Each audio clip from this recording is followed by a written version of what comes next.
Hello friends, मैं रोहित सिंह अभी आपके साथ बात करने वाला हूँ इंडसइंड बैंक के बारे में। जी तो इंडसइंड बैंक का आज के दिन क्वार्टर फोर का रिजल्ट हमें देखने को मिलता है, जो कि रिजल्ट आने के पहले लोगों की एक्सपेक्टेशन शायद इस बैंक से ज़्यादा नहीं थी, जिसके कारण हमें कहीं ना कहीं इनके शेयर के अंदर 1.2% 1% का हमें गिरावट देखने को मिलता था। सीधे बैलेंस शीट की तरफ चलते हैं और कंपनी ने डिविडेंड की भी घोषणा की है। तो क्या है डिविडेंड, इसके बारे में बात करेंगे। सबसे पहले दोस्तों बैलेंस शीट की तरफ चलते हैं, बैलेंस शीट कंपनी का क्या बोलता है। तो यहाँ पे जो कॉन्सोलिडेट जो दिया हुआ है, यहाँ पे आपको लाख में सारा दिया हुआ है, मैं इसको आपको करोड़ में कन्वर्ट करके बता दूंगा। तो सबसे पहले जो बता दूं कि आपको टोटल इनकम जो है 1271 करोड़ का कंपनी ने बोला है इस क्वार्टर के अंदर, जो कि आपका पिछले क्वार्टर के अंदर 1308 करोड़ का था। तो कहीं ना कहीं पिछले क्वार्टर से इस क्वार्टर के अंदर हमें कमता हुआ नजर आया है बिजनेस। और साथ ही बात करें तो इसके पहले वाला में 5635 करोड़ का था ईयरली, जो कि हमें 5347 करोड़ पे होता हुआ नजर आया है। यानी कि कहीं ना कहीं दोस्तों लोगों की जो एक्सपेक्टेशन थी, कंपनी उस वैसा ही रिजल्ट कर पाई है, जहाँ पर कंपनी का जो इनकम है वो कमते हुए नजर आया है। अब थोड़ा सा चीज देख लेंगे कंपनी का इनकम जो जो आपका हुआ उसमें उसमें क्या क्या सीन आता है। जैसे मान लीजिए कंपनी का जो कोर रिजर्व है, जहाँ पर कंपनी इंटरेस्ट से कमाती है, जो कि कोई बैंक कहाँ से कमाता है, इंटरेस्ट से कमाता है। तो कहीं न कहीं कंपनी जो है आपका 1137 करोड़ से केवल केवल 1100 करोड़ रुपया कर पाई, यानी कंपनी के पास कम इंटरेस्ट आया है पिछले क्वार्टर के में है हिसाब से, यानी पिछले तिमाही के हिसाब से। और ईयर ऑन ईयर बेसिस पे बात तो पिछले साल के हिसाब से कंपनी के पास लगभग और लगभग 200 करोड़ रुपए आपका जो है कम आपका कंपनी के पास आया है इंटरेस्ट। तो कहीं ना कहीं कंपनी का जो कोर जो इनकम है, इसके कारण करके हम इसके इसी के कारण गैप डाउन देखने को मिल सकता है, मार्केट ओपन होगा तो। ठीक है।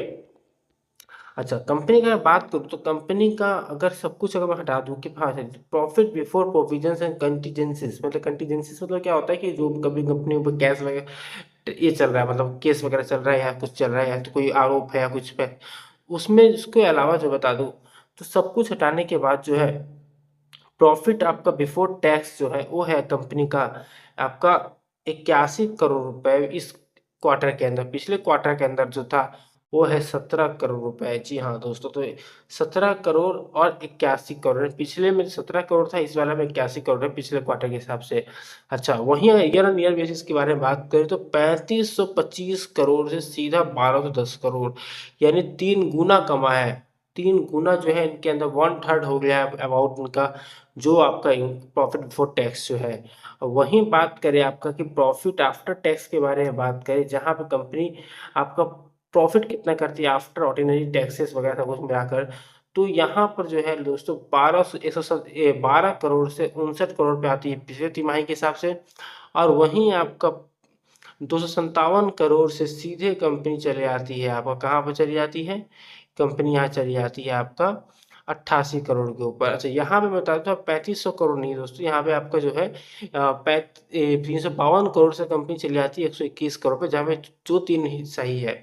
और यहाँ पे सेम हो जा रहा है, जहाँ पर आपका 257 करोड़ से 88 करोड़ पे कंपनी चली जा रही है। कंपनी का जो है काफ़ी ज़्यादा प्रॉफिट बिफोर टैक्स के अंदर हमें देखने को मिलता है, गिनने को मिलता है। तो ऑब्वियस सी बात है कि इनका जो अर्निंग पर शेयर जो है वो भी देख बढ़ा हुआ। अच्छा, दूसरी बात जो इनके साथ जो खराब जो देखने को मिल रहा था मुझे, कि इनका जो नॉन परफॉर्मिंग जो एसेट होता है जिसको हमेशा कमना चाहिए, वो 1104 करोड़ से 1109 करोड़ पे जाके खड़ा हो चुका है।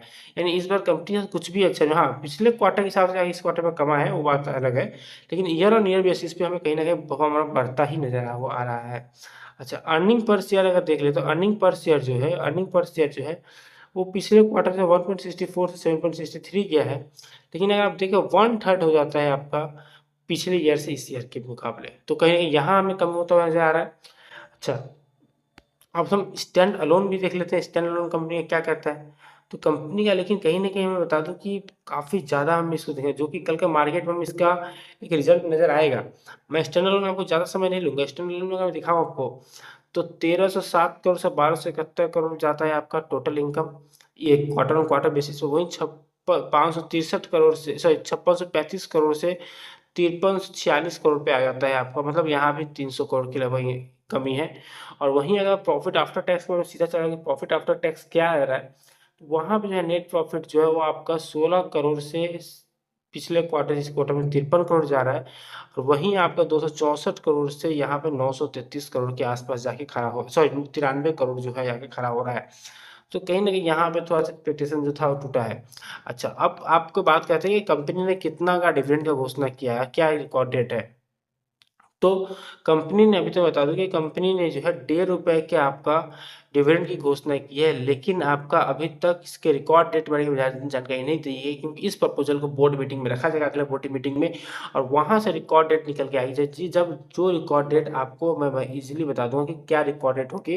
रिकॉर्ड डेट कब आएगी? रिकॉर्ड डेट आएगी आपका आफ्टर एजीएम, ओके? इस चीज़ को हमको ध्यान में रखना है। तो दोस्तों वीडियो की वाइंड अप करें, वीडियो अच्छा लगा तो वीडियो को लाइक और चैनल को सब्सक्राइब करना मत भूलिएगा। थैंक यू दोस्तों।